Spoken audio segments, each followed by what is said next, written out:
I think awards like Udall offer the opportunity to create a national network. And so A&M is really, really strong, but just seeing other people from national universities and getting to talk to people who aren't necessarily from Texas and have other viewpoints was really important to me. I'd also say that the national network allowed me to see other perspectives in environmentalism like Udall. So seeing that going over to Arizona and seeing that water was a problem over there and might not necessarily be a problem in College Station, it broadened my horizons. So I would say that applying for a national fellowship broadens your horizons to outside of A&M and to the nation. There's certainly an advantage to just applying to the Udall scholarship or to any national scholarship. So I'm in the sciences and I'm going to be spending my life applying for funding, right? And so it's a wonderful way to learn how to apply for things and to apply for funding. When I was applying for graduate school, it was much, much easier because I had applied to these national fellowships. In addition, applying to national fellowships gives you a great opportunity to improve your writing. Instead of being in a classroom and maybe getting 1 or 2 rounds of feedback, I was able to work with mentors and get a ton of different rounds of feedback on my writing. And even if I didn't win, I think it was really important to understand how to apply to fellowships, understand how to apply to things like graduate school, and be able to improve my writing for those applications. I'd say the biggest role that faculty played in my application was believing in me. And so when I was first thinking about applying to any national fellowships, I had a wonderful research mentor who said, "I think that you're qualified and I think that you can do this." And that was really the biggest change for me, was realizing that I had a chance at the national fellowships. And I think that that's really important in mentorship, is helping students understand that they are qualified to apply. Additionally, down the line, when applying to these national fellowships, obviously it was really important to get feedback. And so when I applied to one national fellowship, I worked for an entire semester with a graduate student mentor working on my writing and how to apply. And then when I applied for additional national fellowships, I worked with the National Fellowship Office, and they helped me tailor my application to different fellowships. So I would say both in believing in myself and in the actual application, it was really important to have mentors. So I'll start with how important it is to win a different national fellowship. For the Udall specifically, I think not at all.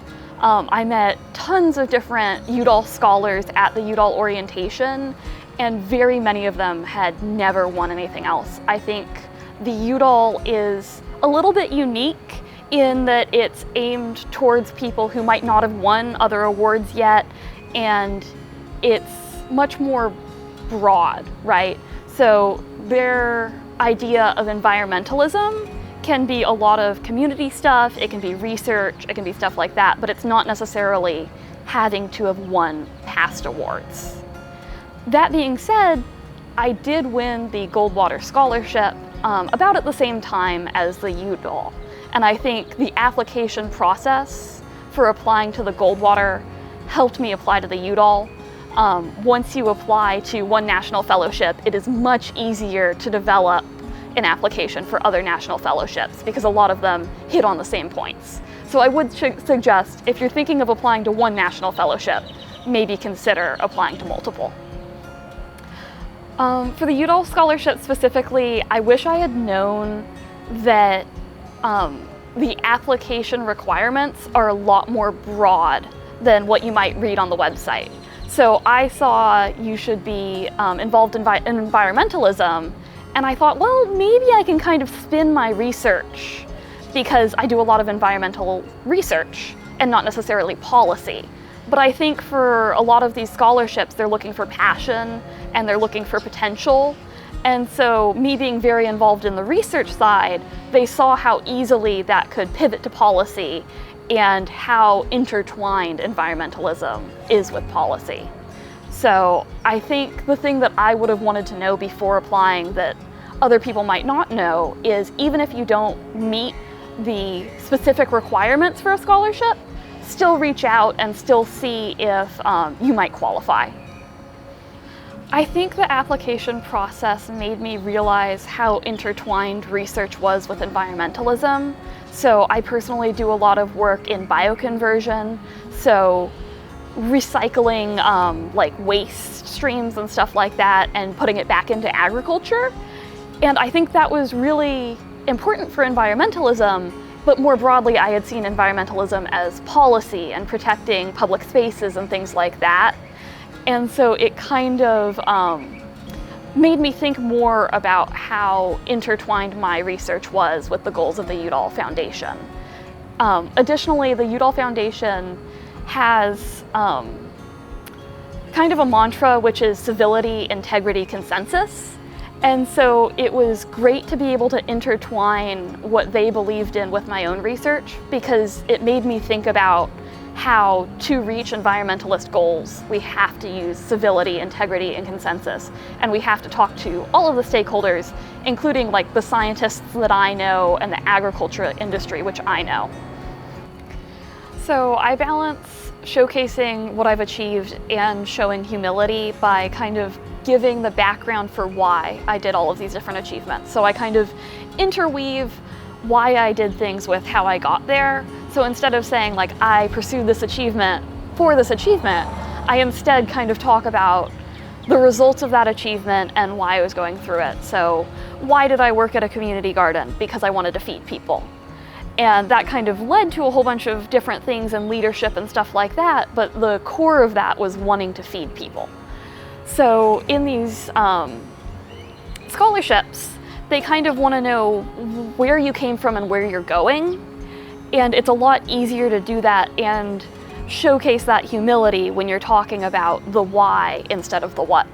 Additionally, like winning these scholarships, I was kind of able to become more of a leader and do more service because they gave me opportunities. And so I've had people from like other schools reach out and ask for help applying for like the Udall or the Goldwater and stuff like that. And it's wonderful to be able to give people, especially from like state schools, help and guidance when they might not necessarily have that at their university. So it's given me more opportunities for service, more opportunities for leadership, and then also the opportunities to be a leader and to do more service.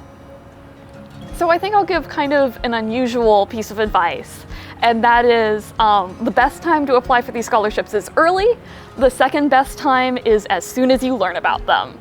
So there are a lot of scholarships that might have deadlines that are coming up and stuff like that, but you might be able to apply multiple years. And so if you learn about these scholarships in your sophomore year, you can apply for them, even if it's not the best application, you can apply for them your sophomore year and then reapply your junior year. With the Udall scholarship specifically, we might not be nominating as many students as we have space for, and so it's important to apply even if you think that you might not be completely like what the Udall is looking for. I mean, even I didn't think I was completely what the Udall was looking for, and I said, you know what, I already have applications from other things, I'll put in for it. And just taking that chance, I think, is the most important thing, even if you think that you might be a little bit late or you might not have the perfect application. Nobody has the perfect application. And I'd say talking to other Udall scholars, not very many start applying like a year ahead of time. If you think that you might be qualified and there's enough time to apply, I would really encourage applying. So applying to a national fellowship is a lot to put on your plate. It really is. But the thing that I learned is giving 80% is better than giving 0%. So applying is better than not applying. And then additionally, if you are able to reduce your workload on the semester that you're applying, that's something that really helped me. So my sophomore year, when I was applying to the Goldwater, I had put a little bit too much on my plate, and so it was really, really stressful. But then the following year, I knew that if I could drop a class or take fewer laboratories or something like that while applying to these national fellowships, everything would be a lot calmer and I could pace myself more. And so understanding that a national fellowship is a big commitment, and then approaching that as like you would a club or an additional class and giving yourself time for it is very important. To anyone questioning their own qualifications or suffering from imposter syndrome, I would say it's not up to you to decide whether you're qualified. It's up to you to give your best, it's up to you to apply, and the National Fellowship Committee or whatever, often they have fewer spaces than qualified applicants. So you give your best and then you see what happens, right? That's all you can do.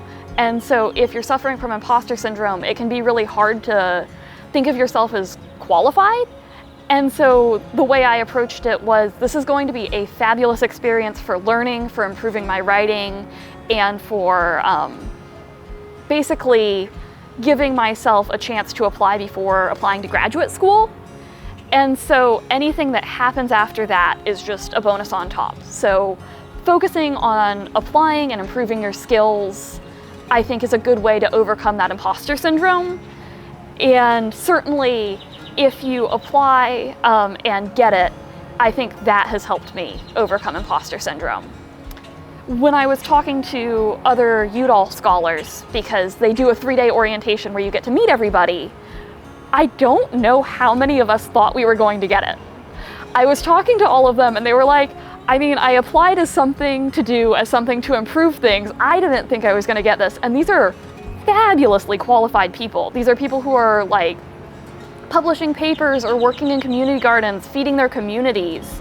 And a lot of them that I talked to said, I didn't think I was going to get it, but I thought, what the hell, I'm going to try. And so I think the most important thing is to try.